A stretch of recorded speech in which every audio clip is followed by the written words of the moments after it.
It's Book and Skull reporting live from Angel Grove City Center. And we're giving a shout out to Blerdography. Blerdography. Blerdography. You gotta say it faster. Blerdography. Blerdography. Blerdography. Blerdography. Gesundheit. Thank you. It's the hottest. We geeking out loud. Yeah, I'm a geek. We geeking out loud. I'm geeking out loud while you sneak around. See, I'm the one they speaking about. This key blast to throw you in the air. Spin. What's going on, everybody? This is me, Mark. Welcome back to another episode of Blerdkast, not live. Today, I am doing a little small chit-chat interview with, I like to say we're friends. We've been getting to know each other over the last couple of months. But before we get into that, I want to introduce my guest, Mr. DevSynchro. How are you doing today? I'm good. How are you guys? Thank you for having me. I am wonderful.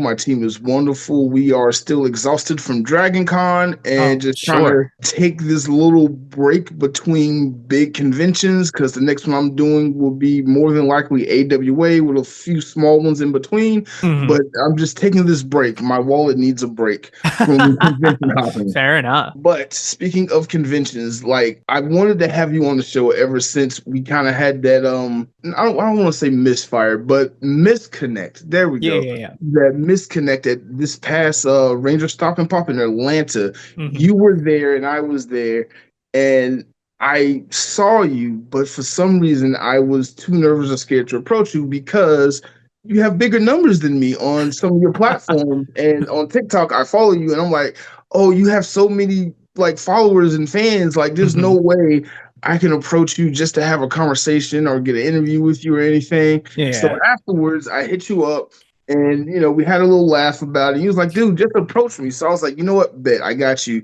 When I get some time, I'm going to have you on the show. We're going to do an interview. We're going to talk about it. But since then, we've talked so much. We talked about doing press. We talked about cosplaying, Ranger stuff. You are a very fascinating person to get to know. So thank you. Why don't you just tell my audience a little bit about yourself and what it is you do on Beyonce's internet? Hi, everyone. I'm Ben, aka DevSynchro, everywhere on the internet. I am a novice cosplayer, up-and-coming content creator. I've been doing content since 2019 by accident, because I just started. I started an account to follow one of my friends, and then I started seeing how everyone was having a good time on TikTok, and one thing led to another, and now I have my own group of content creators called TokenXL. We create content for ourselves specifically, but we also do group stuff together, mainly geek content, and with a focus on tokusatsu. So that's Power Rangers, Super Sentai, Kamen Rider, especially, but everything else as well. I'm a streamer. I'm a new VTuber. I'm a singer. I draw sometimes. I'm a Steelers fan. I'm a Ravenclaw. I don't know what else you'd like to know about me. I'm also Team Ravenclaw, but I'm not a Steelers fan. I love my Falcons. I can see the Falcons, yeah, but we'll get into that in a little bit. But I want to talk about your content because, like you said, you're doing a lot of different type of content, like from streaming. You're about to start VTubing. You're on TikTok. We've talked about you covering press in the future, which hopefully you're going to start doing. Hopefully. Where do you find the time to just do all your content creation? And how are you enjoying it so far? Honestly, it was a lot easier before because my schedule kind of allowed it. I was only working like 4 days out of the week, and I was only doing like 6 to 8 hours. So whenever I got home, I would do a little bit of that content. And then whenever I was off, I would have more time to do content. But now, because of the job that I have now, it's like 5 nights a week, 12 hours a night. So it's whenever I'm off, I load all of my content all at once. And then throughout the week, I will like unload from the draft. And so,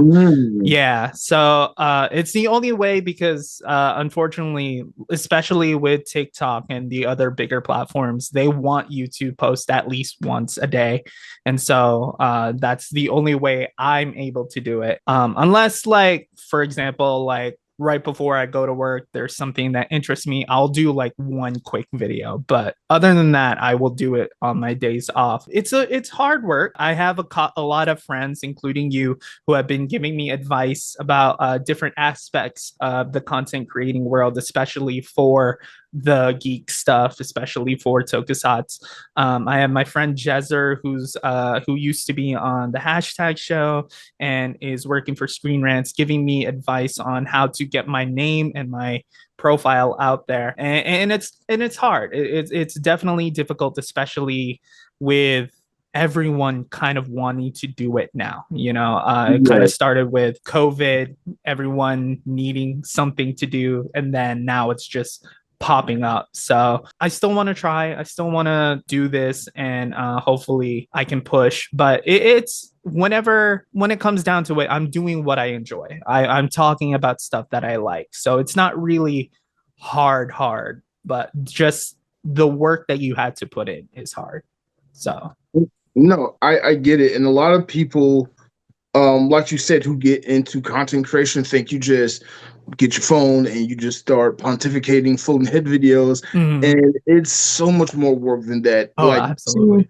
There is no guideline to being a content creator or influencer, but that doesn't mean it's a low bar to entry. Each platform requires different requirements for monetization. The algorithm, like you mentioned earlier, requires different things. Like TikTok requires you to literally post at least once a day. Yes. I'm not even doing that. When I was doing that, I was driving myself crazy. Driving my friends and family crazy because I'm always in my phone making content. And they're like talking to me, "What you want for dinner?" I'm like, "Shut up. I'm trying to post this short on TikTok. Like, give me a minute." Right. And then 2 hours later, once I'm done all the editing and stuff, I'm like, "All right, now what was that?" And you get some stares and stuff. But people need to understand, like, you get out of it what you put into it. It's literally like a job, like you're running your own business. The business is you. You are the brand. And people need to understand that, like, there's some shortcuts. There's some things you can do. If you're sexy and attractive, that helps. But the rest of us, we got to find our people. We got to find our niche. And we got to put in the legwork and the arm work to just get it out there and do it. Creating content, especially across multiple platforms, is very hard. So I want to ask you, like, what is your favorite part of your creation process? And what are your favorite type of videos to make, the ones that you look forward to making when you have the time off? The best part, honestly, at where I am in my content creating career, is just the ability of like being able to create something on one platform and then just sharing it on other platforms. And it's not just like from TikTok to Instagram. When I was streaming, which I'm going to start back soon, I was able to just like make clips and then post, and they would have it on the Twitch channel, but I would also be able to import it to YouTube, and then I would also be able to import it to TikTok. And so everyone is able to, all of my platforms are able to see this thing that I'm doing. So the versatility is definitely a good part of it. The kind of content that I enjoy is just the ones where I'm able to just talk about the stuff that I enjoy, like being able to talk about Kamen Rider or make jokes about Kamen Rider. One of the big videos that is popping off on my channel right now is a lip sync that I did of Ace Ukyo from Kamen Rider Geets. Because if you haven't seen Geets, there's this beautiful, handsome gentleman called Ace Ukyo. He's the main character, and he's very lucky and he's very conniving, but like the man wins all the time. And so there's this sound that says pop quiz, this man walks by and slaps your girl in the behind, what are you gonna do? Nothing, because that's his girl now. And so it's just like an implication that you're not going to beat this man, and everyone is enjoying just like, oh, no, this Kamen Rider can beat him, this hero can beat him, this hero can beat him. And it's just fun opening up that conversation with people. I also enjoy doing lip syncs of WWE. I've been popping off a lot on that kind of content, especially with Jey Uso, the Roman Reigns. I've been doing a lot of entrances lately, just having fun with those. It's just being able to explore my interest in different ways. That's the kind of content that I enjoy. I try not to do a lot of rants, but I'm also very opinionated, so it does just happen. But the ones that I really, really enjoy is just enjoying the thing that I enjoy. One of my favorite videos that you did is not really like a popular video, but I love when you use your platform to speak on others, not speak on their behalf, but to defend others within the community, especially within the Ranger community. Yes. Because you sent me the video about the guy that was stealing other people's content or their artwork from Power Rangers. Oh, yeah. As their own. And I really like dove into your content around that time. I was like, oh, you really like just genuinely care about your friends who also do the same thing that we do, and other creators and other people within the Ranger community. You are a Ranger yourself with your content creation, if I might say. Or a common Ranger, whichever you prefer. Yeah.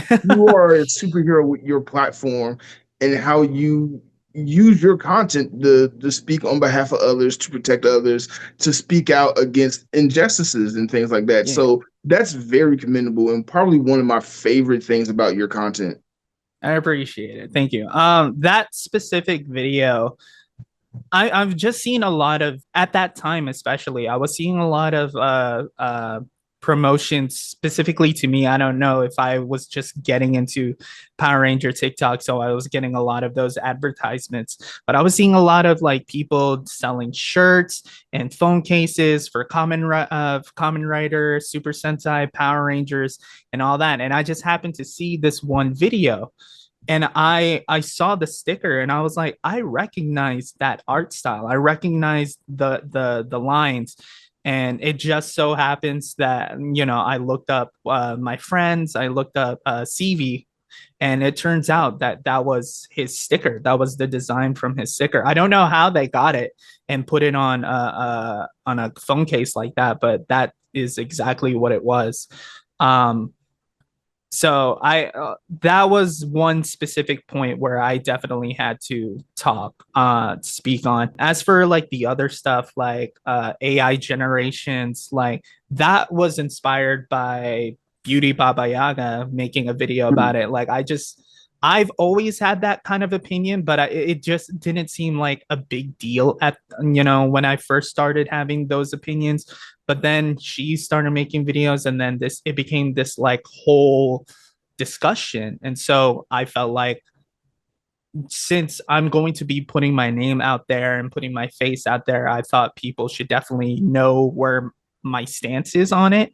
And so I just, especially with knowing so many people that do tokusatsu content and make tokusatsu art and sell tokusatsu art, like my friend CV, I don't appreciate people taking the easy way out, especially when it is taking art from other people. Like it may not be exactly, but it's taking techniques, it's taking styles, it's taking stylizations from those other artists and then applying it to art that doesn't belong to them. I don't mind you guys, and I've always said this, I don't mind you guys using it as like a foundation or an inspiration, because I do that. I am like, I need ideas of how I want this character to be. Oh, this is a really good idea. Let me like adjust that and let me touch that up. And oh, I got a better idea.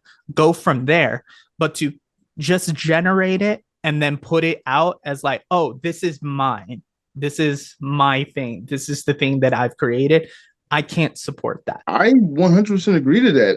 I do hate how, I don't want to say the younger generations, but like how some people take AI and just hit generate, and then the first 2 or 3 things that they populate, they just take all the credit for. No, that's Google stuff. That's Samsung stuff. Exactly. You didn't do anything. They composite that together, and you're just coming as your own. Exactly. AI is a tool. It is used to help ease the creation process or whatever it is you're doing, not be the one-stop solution. And I wish Absolutely. a lot of people understood that. Like, it's like, I do photography. There's no shame in shooting in an automatic mode, but that's not your photo. That's Canon's photo, and that Right. if you're just shooting automatic. Yeah. There's certain situations where you do that, but like, learn how to do the creation stuff, and then learn how to circumvent the rules or use AI to help edit or do whatever, and then just use that as a base to then push the artwork or the creativity forward. I just hate when people hit generate and then they're done. Yeah, exactly. I just, like I said, I just know way too many people who do create their art and have turned it into a living, to have just people just blowing up just because they pressed typed a couple of words, then pressed the button. So that's just where I stand. I stand with you. I stand with you. But before we move on to another topic, I do want to ask, what is your ultimate goal with your content creation? You're about to start press and VTubing. You're on YouTube, TikTok, Twitch. What is your ultimate goal with you being a content creator? Do you want to be able to live off this? Do you want to just have fun with it? Do you want to like be a filmmaker? Like, what's the plan? Right now, the goal is to just put my name out there. It's just to be known. Like I said, I have a couple of people helping me out with my social media and my content stuff. And I always tell them the goal is just to be known, just to have DevSynchro and TokenXO be out there and let people know, when we go to PMC, there's a bunch of people that know us. Maybe one of these years I can booth and just like have people come up and talk to me about my content. I don't even need to sell stuff, but I do have a few merchandise. So yeah, I just want to be able to just be a name and be a face that people know for Tokusatsu.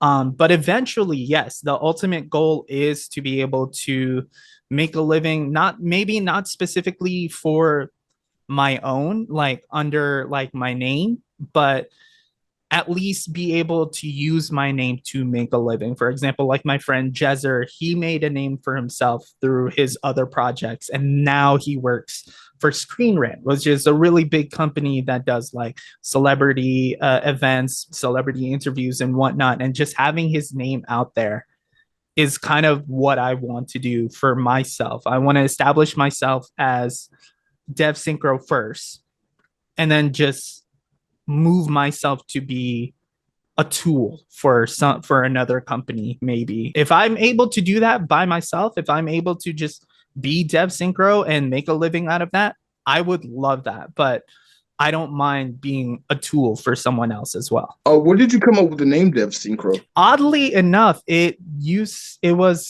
so when I was younger, I used to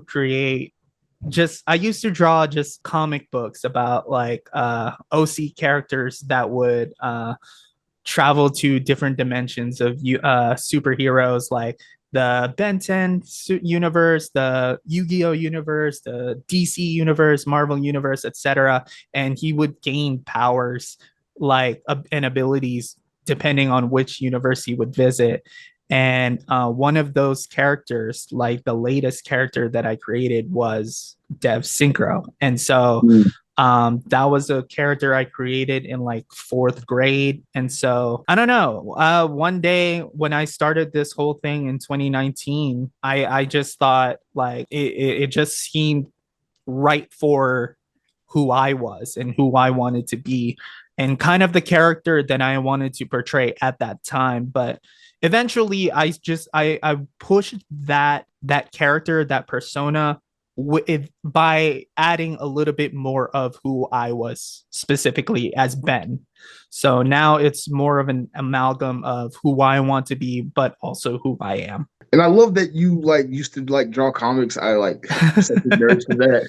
'Cause I used to do the same thing too. Yeah. And I still want to like create comics one day, but hopefully I can use my platform and project that to happen, but one day we'll see. I wanted to ask you, so since you went to Ranger Stop and Pop this year, what were you there doing? Were you just there hanging out with everybody, or were you there like on a mission to like do research since you're getting in the press? What was your RSP experience like this year? So this year was a little abridged just because of personal circumstance. Ranger Stop and Pop is one of my go-to conventions. It's one of the conventions that whenever they announce that tickets are on sale, it's one of the tickets that I buy almost immediately because I know that I'm gonna go. And every year I usually stay at the hotel the night before and then I check out the night after. And so like I'm there the whole weekend and I'm having a good time and and one of the things that I just love, especially about Ranger Stop and Pop and Power Morphicon and what I'm looking forward to do for Ranger Stop Orlando this year for the first time is putting myself in the community and getting to know more and more people within it. Because before, like I would just know like a couple of people here and there, and then every year more and more I would meet more people and network more and then have more of that connection of other people that just do kind of the same thing. Like you and I started getting to know each other this year. Beauty Baba Yaga this year, CV like 3 years ago, K20 the first year I started going in 2019. It's just putting yourself in that community, being able to talk to people about this thing that used to be so niche. So not a lot of people were like into it. So having that community to talk about it, watching it grow, because now Power Rangers, probably thanks to Fortnite, is so popular and everyone's getting back into it and more people are jumping into it, and it's a proud thing to see. This year though, because of circumstances, I actually didn't think I was going to be able to make it. I even canceled my hotel room. I told a bunch of people that I wasn't going to be able to go.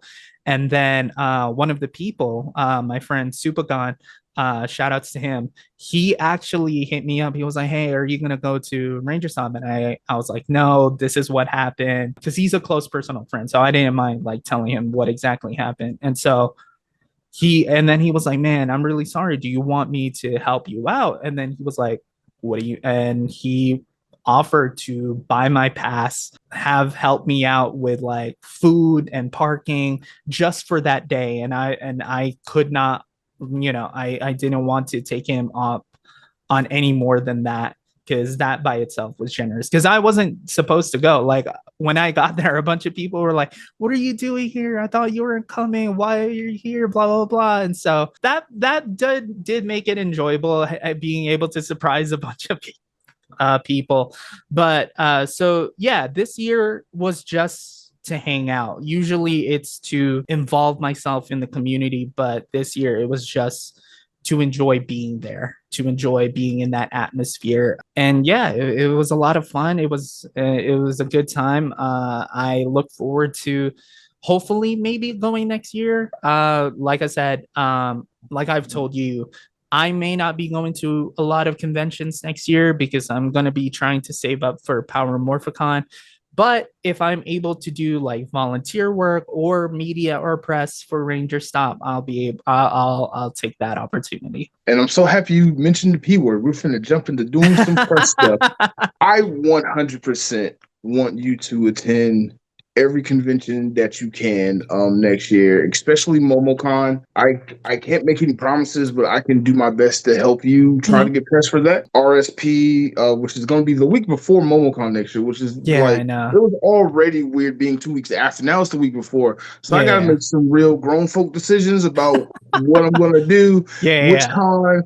But I'm going to be doing press, and press is so much fun because it gives you such a unique experience being at a con, especially like MomoCon, where they spoil you. MomoCon will spoil you as a press outlet because this is unlike any other con.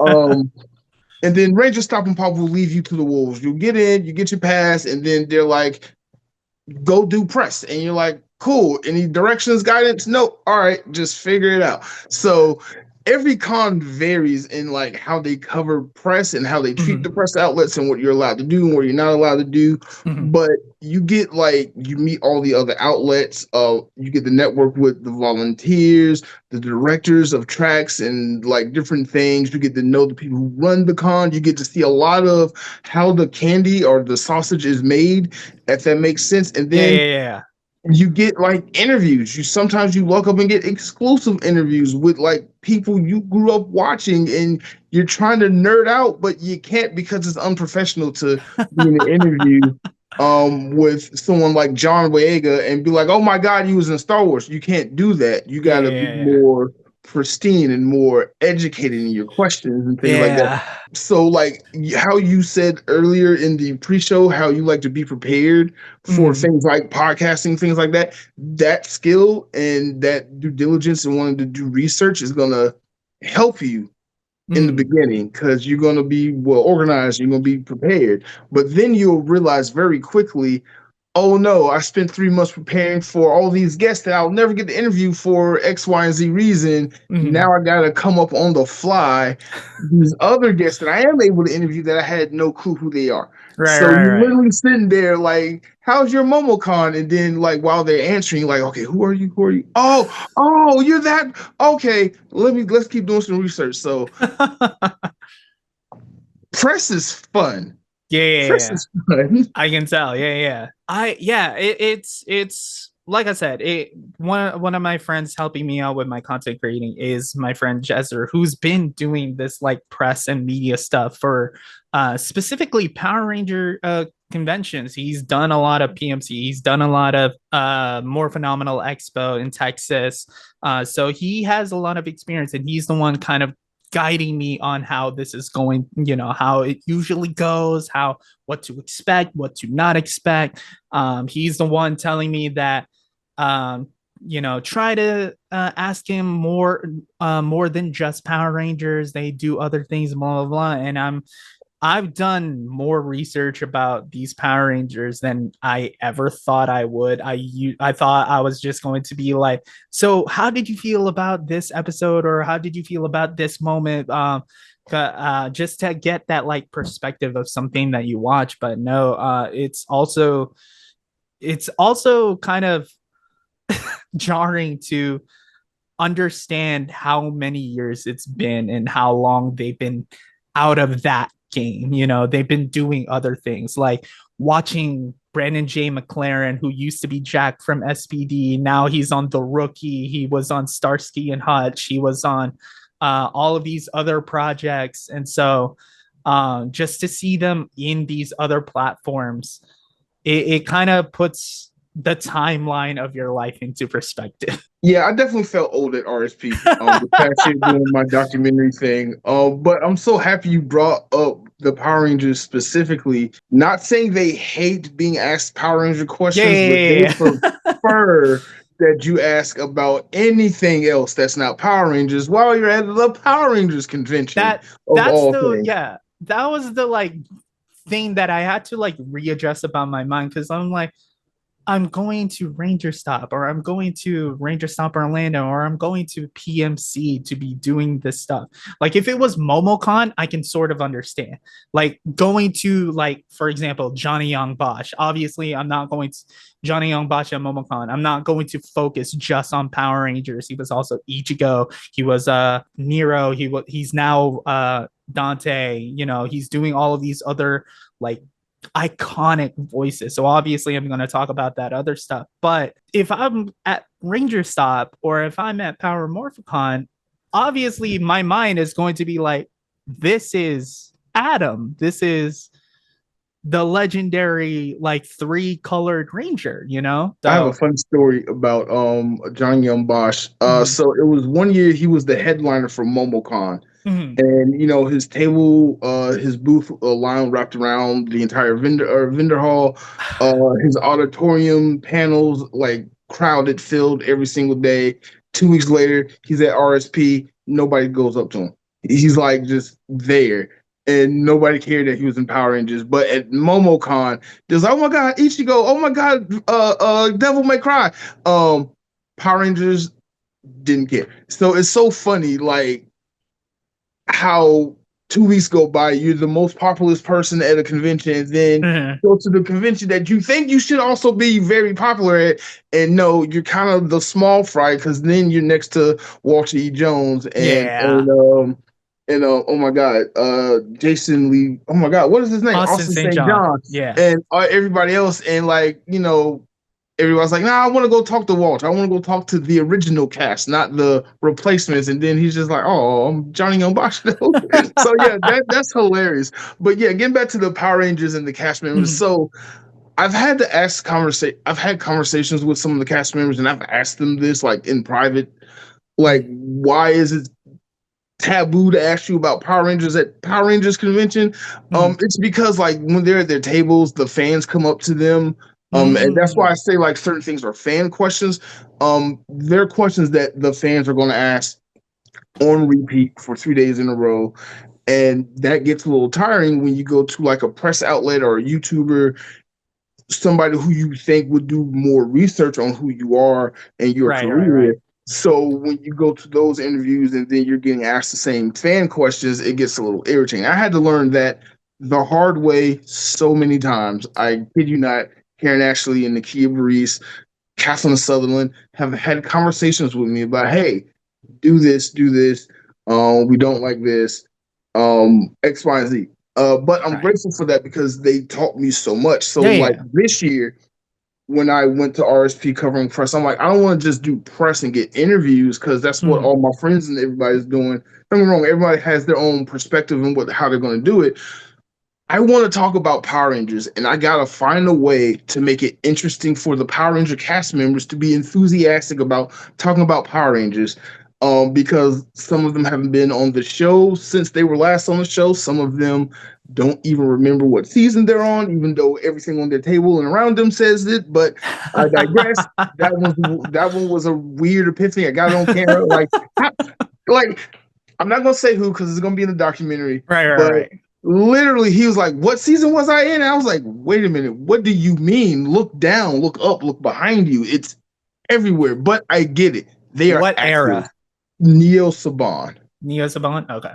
Which is weird because they're the new people. Yeah. They're the newest one. Yeah. And it also boggles my mind. Like, you haven't done really anything since Power Rangers since you was on. So how do you forget it was literally your biggest role? But whatever. I get it. Yeah. This is their job. Yeah. If they're not shooting, if they're not acting in something, they're not getting paid. So they need to go get paid. So then they'll do theater work, they'll do modeling work. I don't know if you noticed, a lot of Power Rangers were former models. Yes.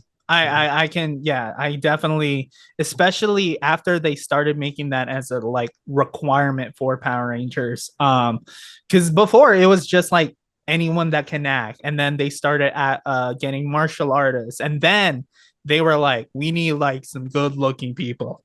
Right. I'm like, Power Rangers can be fugly too. Like, I mean, pretty people can't not be the only people who can save the day. That's all I'm saying. Exactly. I'm still waiting on my first overweight Power Ranger to be canonized. But we'll get there. This series, we'll figure it out. But RSP has taught me so much about what can go right and what definitely can go wrong in press interviews and how to conduct yourself as a press outlet. What was I getting at? Oh yeah. So this year at RSP, I wanted to talk about Power Rangers and I had to find a creative way to do it. So I came up with however I came up with it, but the Black History of Power Rangers. And I'm like, okay, I'm talking about Power Rangers in a way that hasn't really been covered before. There's plenty of Power Rangers documentary, but none really talking about the impact of the people of color who were in the show and how it impacted the people of color who were watching the show growing up. And that was such an important thing. I didn't know how important it would be until I started interviewing, like, especially like the non-colored cast members, both Skull, Jason and Paul. They wholeheartedly fell in love with the concept and gave me such a great interview. Nick Sampson gave me a great interview. Nice. So many people gave me great interviews, and so many people had so much to say, and they loved, like, it reinvigorated their mindset of what Power Rangers meant because they never thought of it within that perspective. So when I release that, that is going to be amazing, I hope, because I put a lot of thought, effort, and research into it, and it was an amazing experience. But I don't know what I'm going to do next year for RSP. So if you got any ideas, I'm not doing another documentary anytime soon. I'm just going to show up and have my camera. And if people want to answer some questions, I'm down. Otherwise, I'm just going to stand there and just kind of chill and cosplay. I don't know, because I do want to get that. I want to establish kind of like my own brand of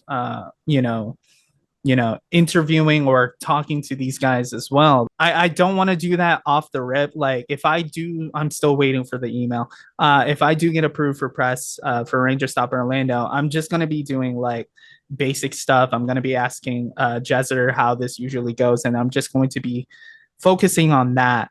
But next year, especially with Power Morphicon and possibly Ranger Stop, like a big focus on tokusatsu, I want to definitely go hard on establishing establishing DevSynchro, establishing TokenXL. So I think, like, off the top of my head, and you're more than welcome to approach it this way as well, I've learned that a lot of these guys are nerds. Like Brendan Mejia is a gamer. He has his own Twitch stream. So I want to talk about them.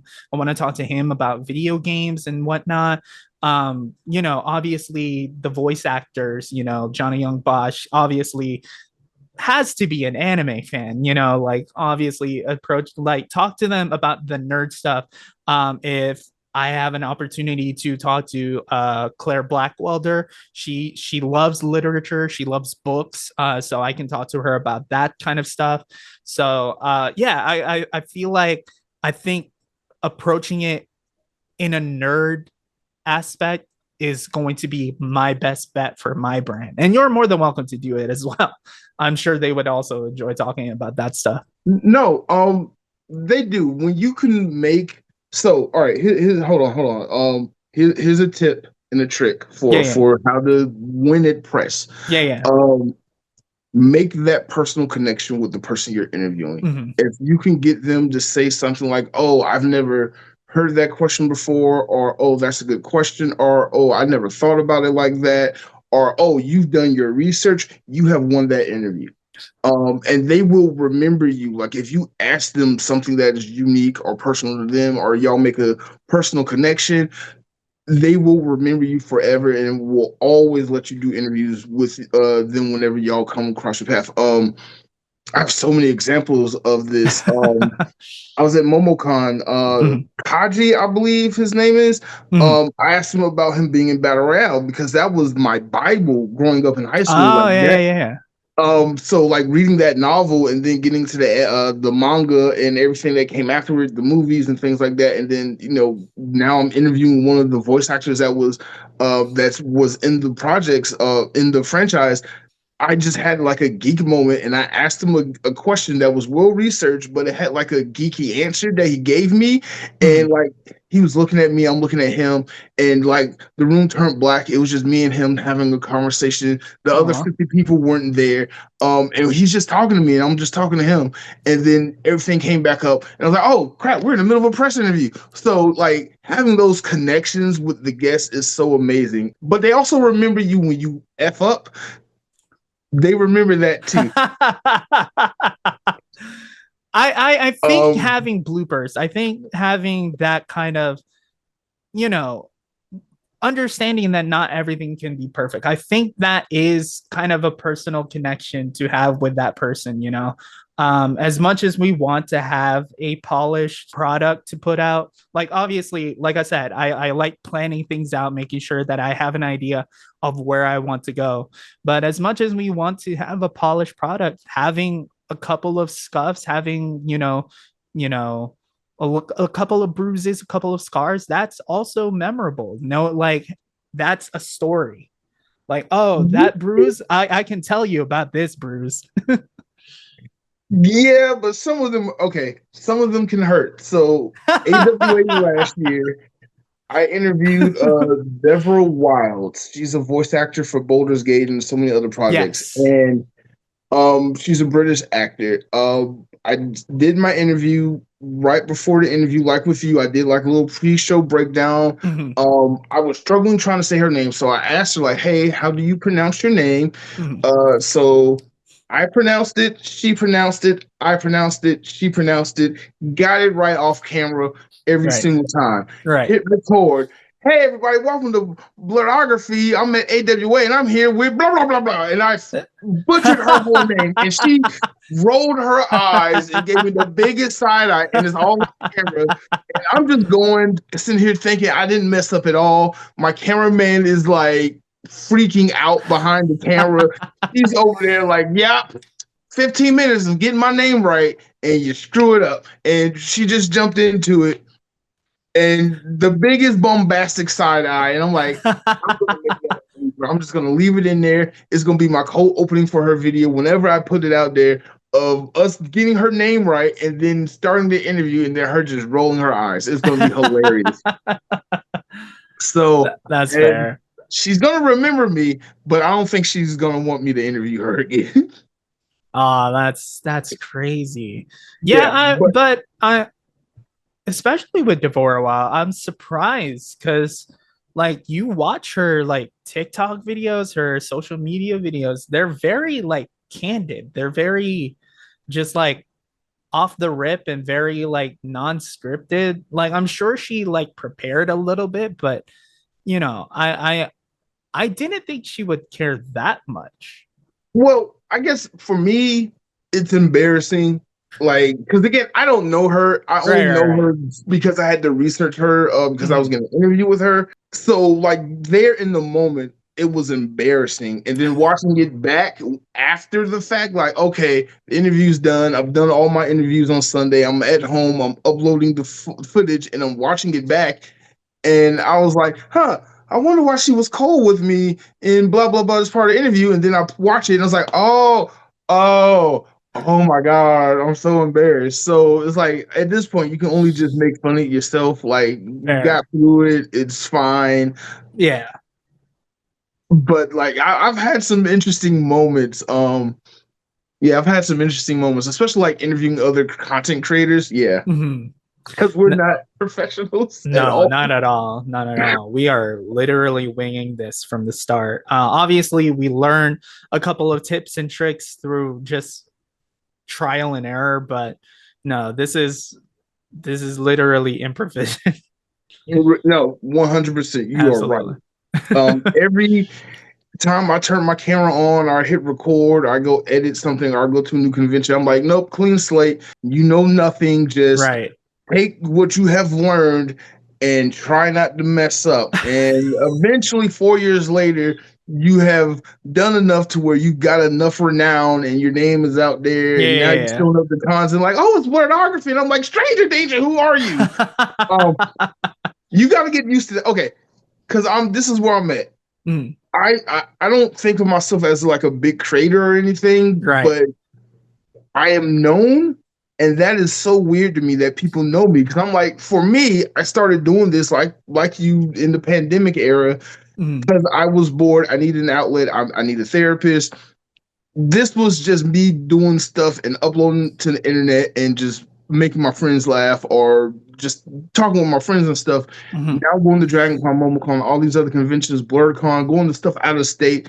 I'm at Kroger trying to buy groceries, getting off of work, not looking my best, and like, oh, I know you. You're that blerdography guy. You do the cosplay photo shoots. And I'm like, who are you? How do you know I do this? I forgot what you put on the internet. Stupid. So yeah, get used to that. I am not handling it very well. I'm starting to get used to it. It's not, I don't think it's anything you can really like get comfortable with.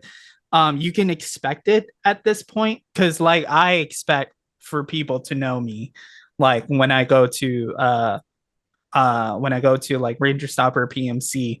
But it's not something when like someone new does it, for example. Like I've made friends because of my name, Right. DevSynchro, because of TikTok, because of Instagram. But when someone new comes up to you and you're like, oh my God, I've seen your content. I was like, especially like when you're very like not self-deprecating specifically, but you're hard on yourself. You're a perfectionist. Exactly. Yeah. So like you're like, I'm so like in your mind, you're like, oh, I'm so sorry. It could have been better. I know, I'm so sorry. But they're Thank like, you. yeah.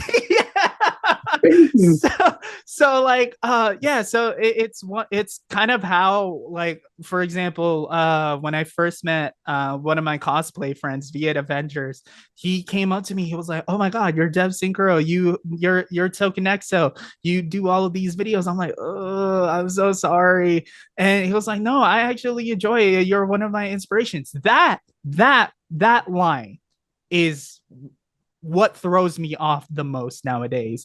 Like I'm the inspiration that has you starting to do what you're doing now, especially when bigger people are like, especially when they get bigger than you, like I did a interview with Gem Projects a couple of months ago, and he was like, yeah, I got into TikTok and you were one of the first videos that I saw, and I started doing TikToks because of you. And I'm seeing his numbers and I'm seeing my numbers, and I'm like, how was I inspiring this?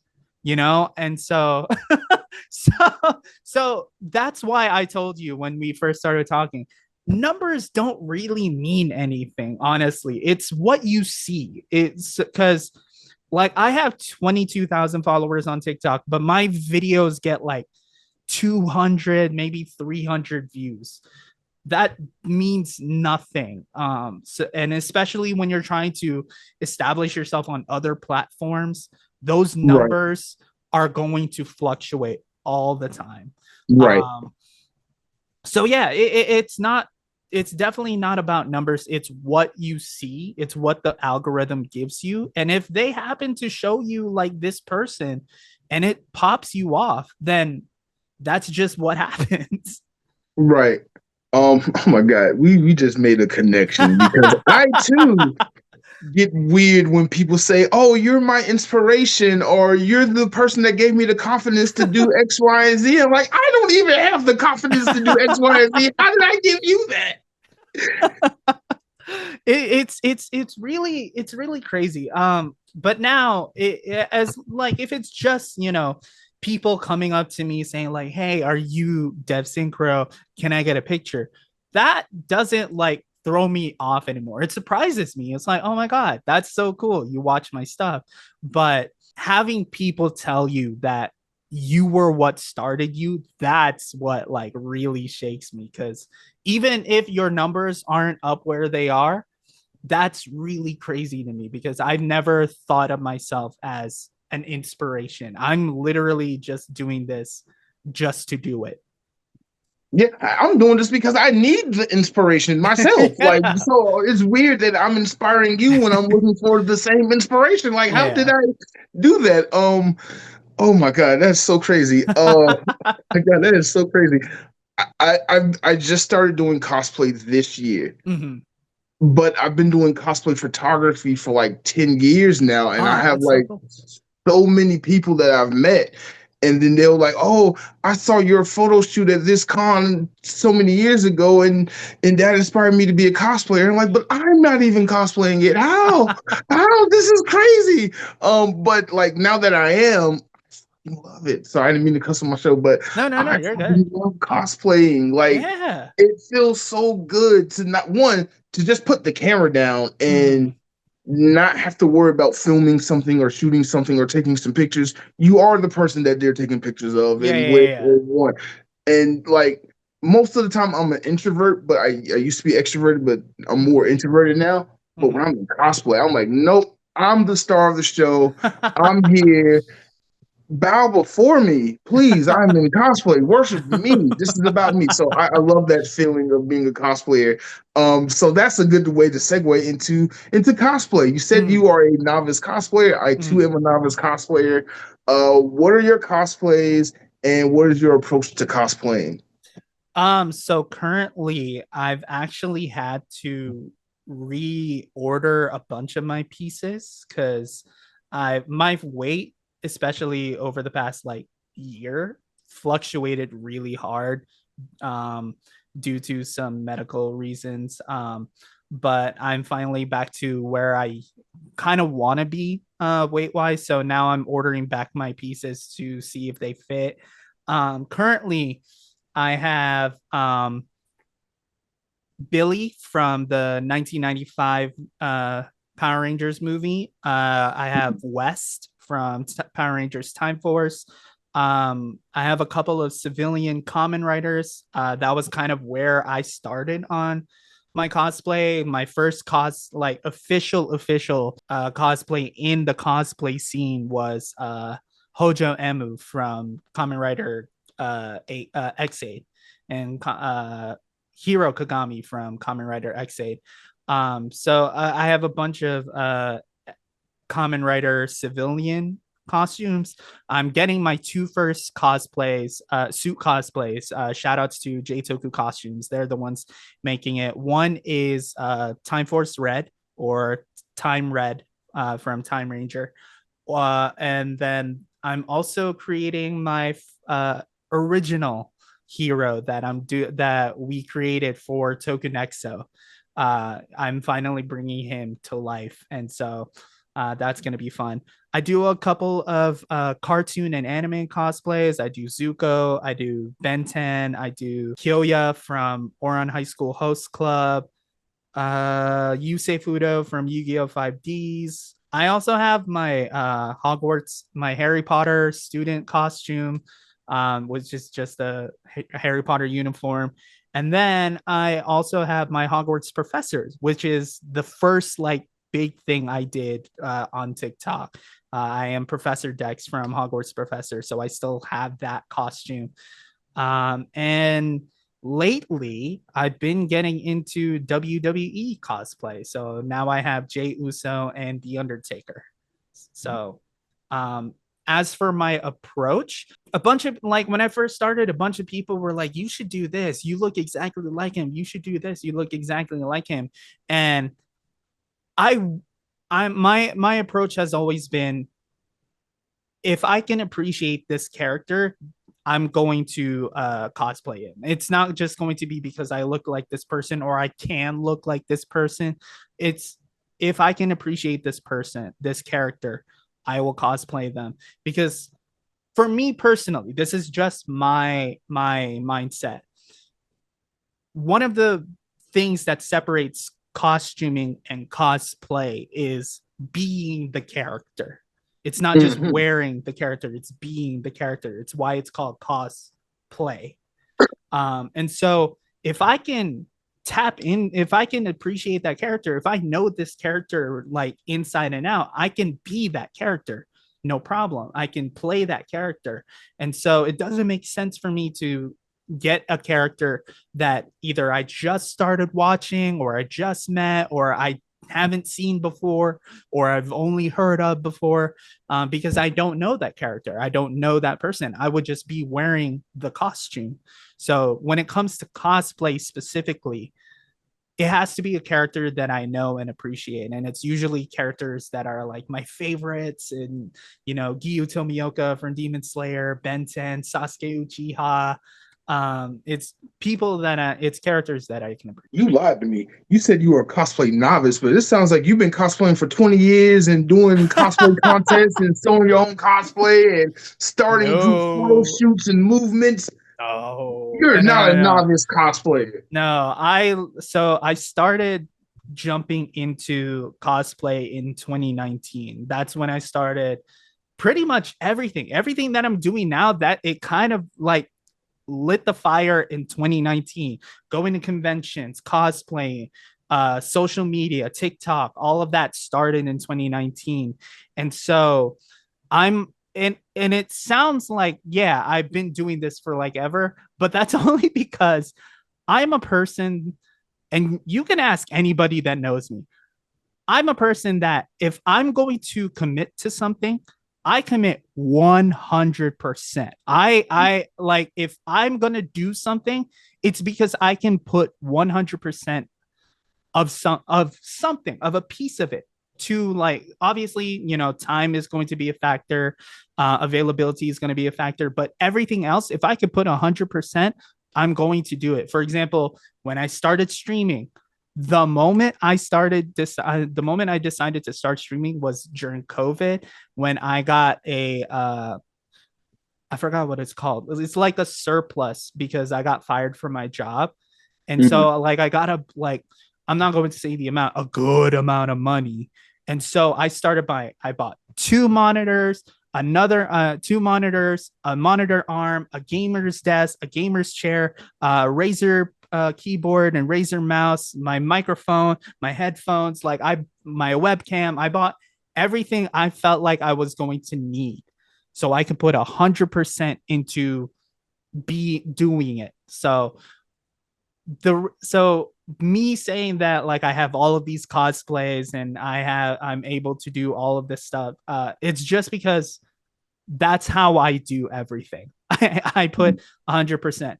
But I've actually never done a photo shoot. I don't make my own costume. I order everything. And so and I still have a lot of cosplay genres or cosplay areas that I haven't tapped into. Like, I'm still wanting to do Red Hood for DC cosplay. I haven't had Spider-Man cosplay. I want to do Doctor Strange for Marvel.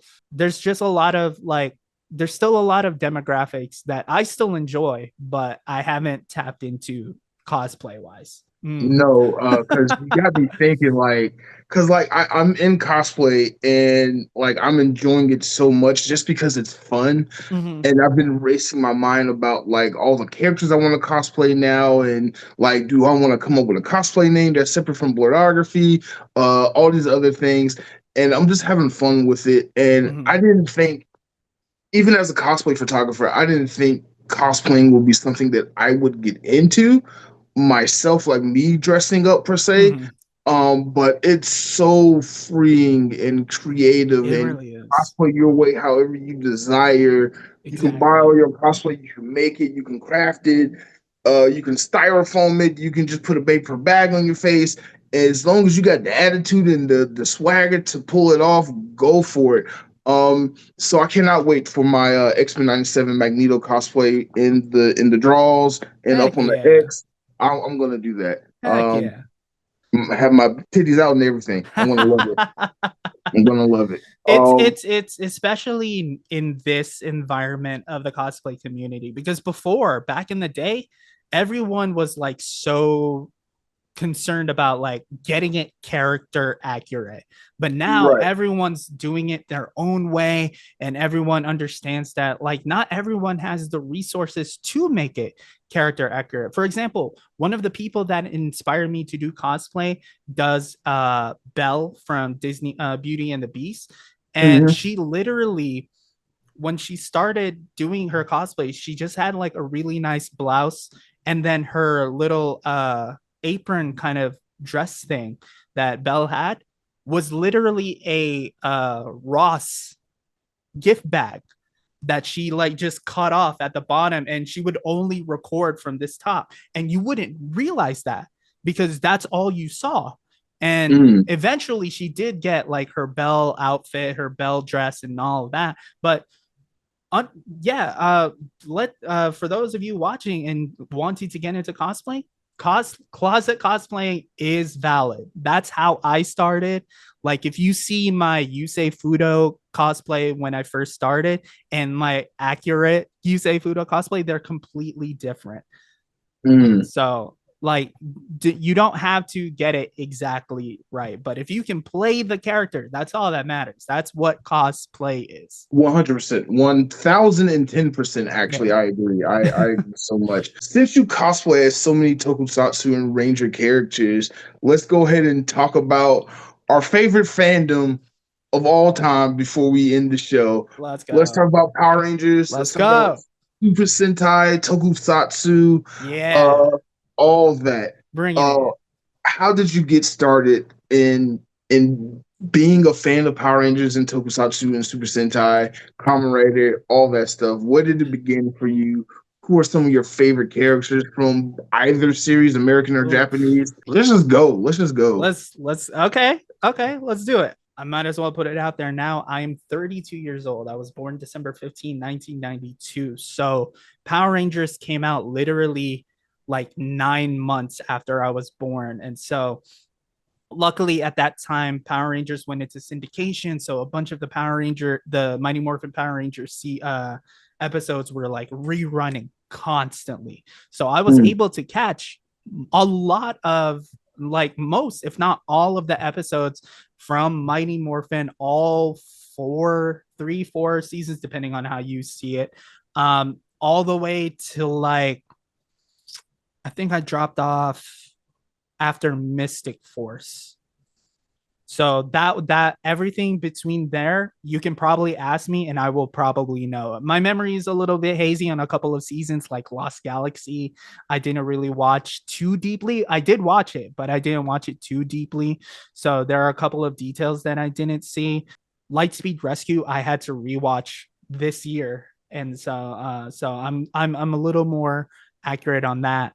And then I dropped off a little bit, and then I jumped back into Jungle Fury way later, like years after it appeared. And then that was kind of it. I didn't fall into Neo Saban. I didn't fall into Hasbro or anything like that. What really reignited my love for Power Rangers was going into these conventions, Ranger Stop, Power Morphicon, Ranger Stop Orlando, More Phenomenal Expo, getting back into that community and having people to talk about it. That's really ignited my love for Power Rangers.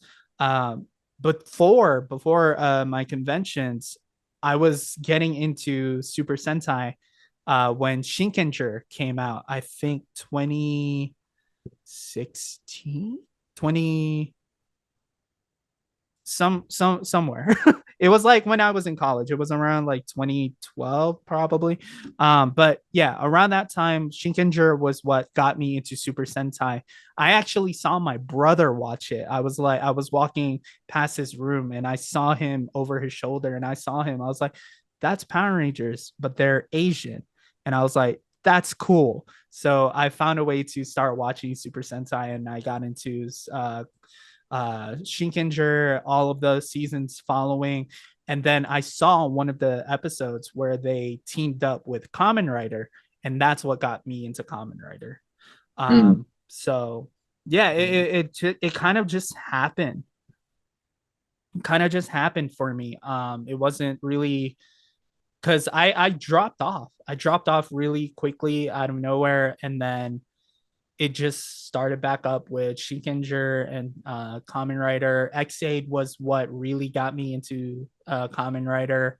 And then, yeah, it was just a fandom from there. As to my favorites, so Power Ranger wise, Jack and Wes are my favorite Red Rangers. Wes is my number one Red Ranger.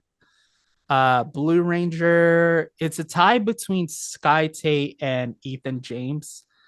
Green Ranger, obviously Tommy is going to be a contender to that, just because the first Power Ranger to ever solo a whole Power Ranger team. You can't ignore that, right? But I think my favorite Green Ranger was Bridge. Not just because SPD, but also because Bridge, I think, was the first Power Ranger that taught you could be completely yourself and still be like a utilization to a strong team like Power Rangers. Bridge was the glue for that season. Exactly. For that team. Yeah, so just because he wasn't afraid to be himself, he wasn't afraid to speak his mind, he wasn't afraid to be weird, he wasn't afraid to be mocked, he just was Bridge, you know. Let's see, Pink Ranger has to be Jen from Time Force. Hands uh down, obviously. yeah. Yellow Ranger is a tie between Kira and Dustin, Ninja Storm and Dino Thunder. And then Black Ranger might be tough. I think it would have to be Adam. My favorite Super Sentai season is Kyoryuger, but my favorite Sentai hero is Shiba Takaru from Shinkenger. My favorite Kamen Rider season is X8, and my favorite Kamen Rider is Kamen Rider Brave from Kamen Rider X8. If you was not a fan of Power Rangers / Tokusatsu Super Sentai Kamen Rider, what do you think your big fandom would be? Ooh, I think it would probably have to be Yu-Gi-Oh. Really? Yes. Okay. I used to be a big, huge Yu-Gi-Oh fan. I still have Yu-Gi-Oh cards. I just rebought a couple of them. Yeah, Yu-Gi-Oh was my whole shtick, especially around 5Ds. It's why my tattoo is what it is. It's the Yusei Fudo signer mark. I have a signed coat. I don't know if you could see it. Okay. Yeah, there he is. Yusei Fudo, Stardust Dragon, all signed by Gregory Abbey. I Synchro was just where I was prime. And I just love the storylines. I love the characters. I love the game itself. I loved how they depicted it in the animes. And I'm also like a very sentimental guy, so I appreciate that friendship is such a strong value in in Yu-Gi-Oh. I don't know how long I would last, especially with the formats constantly changing, bans list constantly changing, metas constantly changing. I don't know how long I would last in that fandom, but for a good bit of it, it would definitely be Yu-Gi-Oh.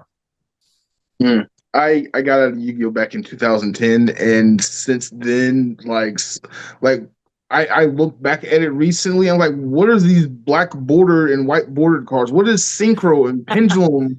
Like, what is this? This is not my Yu-Gi-Oh and table flips. And then I was like, I'm okay. I'm an old nerd, I guess. Yeah, we have to adjust. We had to get used to the normal, but it sounds like I'm still in the fandom, so I still get news and rumors and whatnot. They're bringing something called Yu-Gi-Oh! Genesis. It's bringing back the old formats. It's bringing back the old cards. I think it's just normal effects, fusion, and synchro monsters. So it's a way to bring back the old fans again. So there is an opportunity for us. Maybe we'll see. We'll see, because once I quit Yu-Gi-Oh and I was just Magic the Gathering only, I was like, okay, this format does not change like that. Yeah. Then they came out with Commander and Popper and all these other formats. I'm like, oh, okay, all right. But no, Magic just kind of got me stuck for a minute, and now that Magic is opening up and doing like other fandoms like Avatar and Marvel, Spider-Man and Star Trek, I'm like, I don't think I'm gonna go back to Yu-Gi-Oh. That Bowser Return from the Graveyard deck was the last Yu-Gi-Oh deck I'll ever play. Oh man. Don't get me wrong, I miss it. I love running the Dark World monsters. That was like one of my favorite archetypes. There you go, archetypes.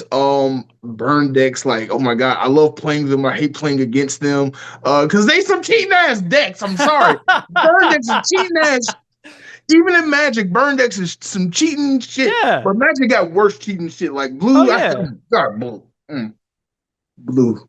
Blue, I hate that color. I'd rather play a mono black player than a blue player. Like, oh, Give me your hand. Ooh, no, you don't. Counter. Like, get off the table. Let me play my goddamn cards.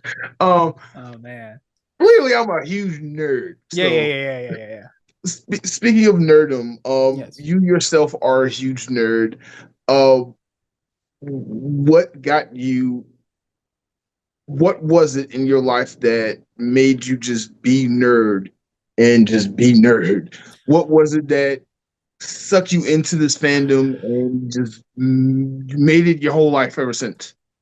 I don't know. I think I've always been a nerd. Like especially when I was younger, I hate to stereotype, but I was like a scrawny, small little kid. I wasn't very tall. I was, I think, a little bit below average height. And I didn't, I enjoyed playing. I enjoyed, having fun outside, playing with people, but I wasn't really athletic. I wasn't really, physical. So I think that was just kind of where I found home for myself. Like I enjoyed reading. I was a big Harry Potter fan. I Magic the Magic Treehouse. Uh, Artemis Fowl, Lord of the Rings, all of that. I was a big fan. And especially when I started when I started my interest in drawing and in art, anime was a really big inspiration, just like most people.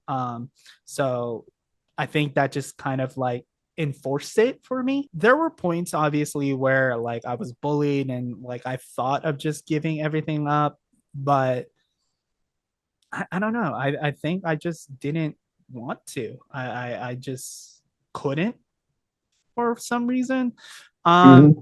And then eventually, like, especially when I started getting into high school, I found my people. I found people that were also nerds, that were also geeks, that I could talk to about all of this stuff, and so I didn't mind it. It just became a piece of my life. And then eventually in 2019, when I started Hogwarts Professor, when I started doing the OC cosplay stuff, that's when I really was like, I think this is what I'm going to do. I think this is what my brand is going to be. This is who I am. This is how I've always been. So I think that's where I was like, this is where my 100% is going to be. Mm. I love that. I love that you were born a nerd and you were just born that way and just stuck with it. Yeah. I think I was the same way. Like once I don't remember what was the first nerdy thing I ever saw or did. Like I remember where I was when Power Rangers came on screen. But like I was a nerd before Power Rangers because I was in the Ninja Turtles and all this stuff growing up from the late 80s and early 90s. I think my dad made me a nerd because he's a nerd. But nice.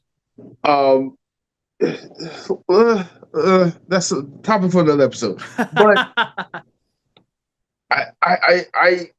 I don't know. It's just something about being a nerd that's just like I don't care. Like I'm other things. Obviously, I identify as other things, but like just the nerd is the thing I care about the most. Everything else about my life, my existence, I'm second to nerd.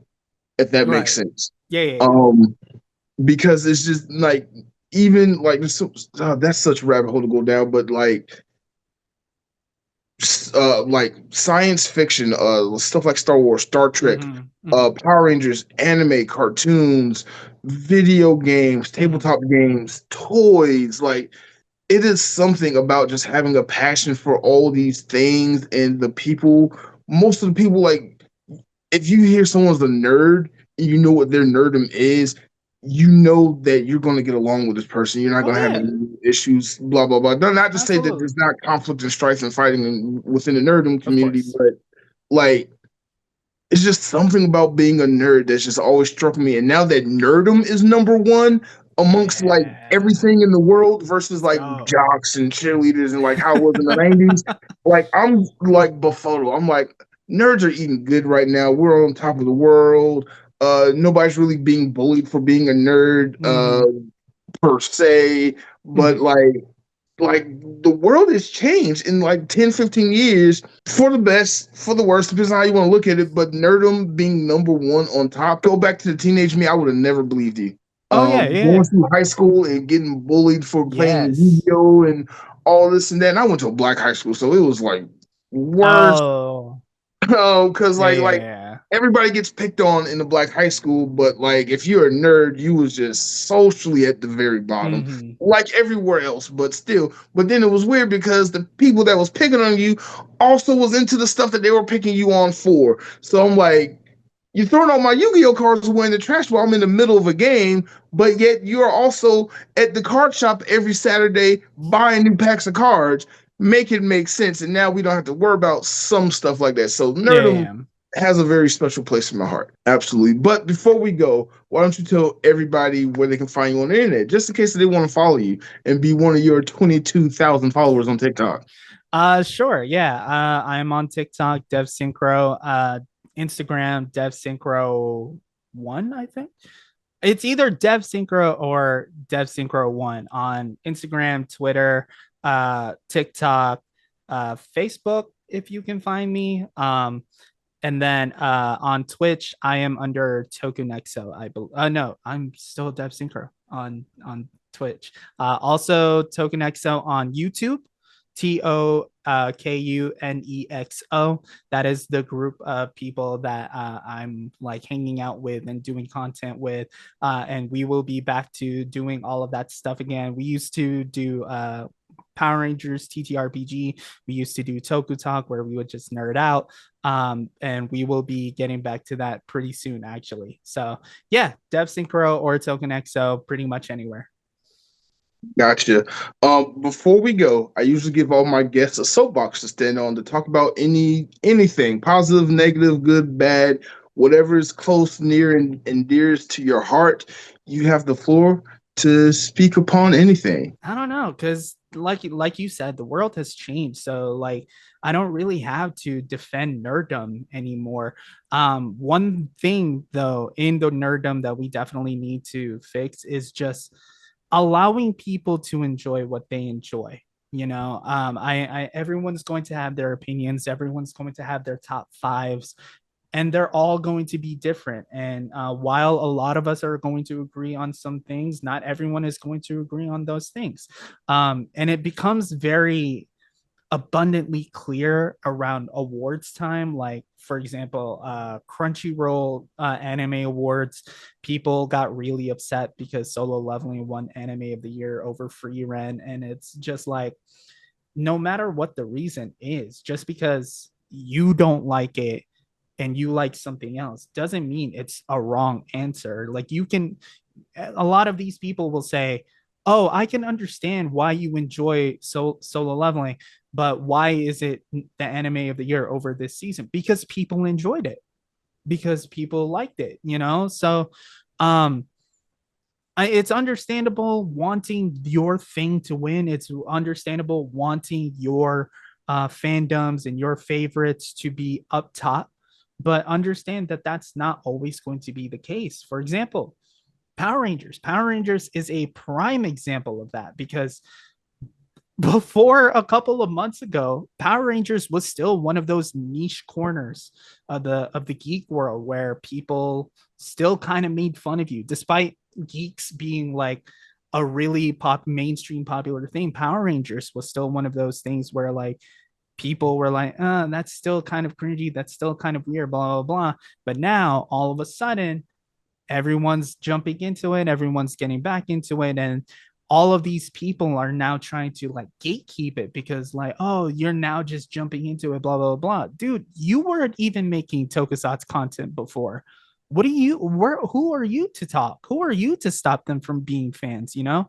Right. And it just becomes you love what you love for a reason, and that should be enough for you. You know what I mean? And that's what's really good about the geek world now.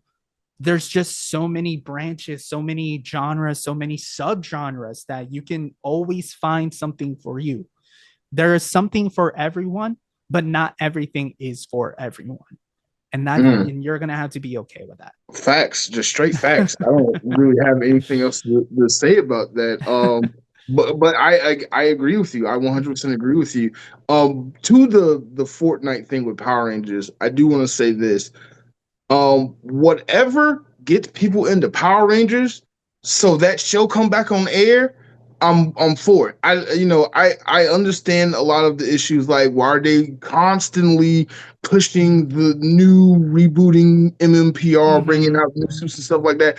I get that. I'm an MMPR fan, so I don't personally have a problem with it. But I understand it's tiring. There are other Ranger teams I want to see in Fortnite or whatever. There are other Lego Megazords I want to see built outside the Dino Megazord, but I'm fine with it. But anything that gets anybody new into the Power Rangers franchise to get that TV show back on air in America, I'm for. So Fortnite, if you played Fortnite and never heard of Power Rangers before, and then the Fortnite skins came out, and now you nothing but Power Rangers, welcome to the team.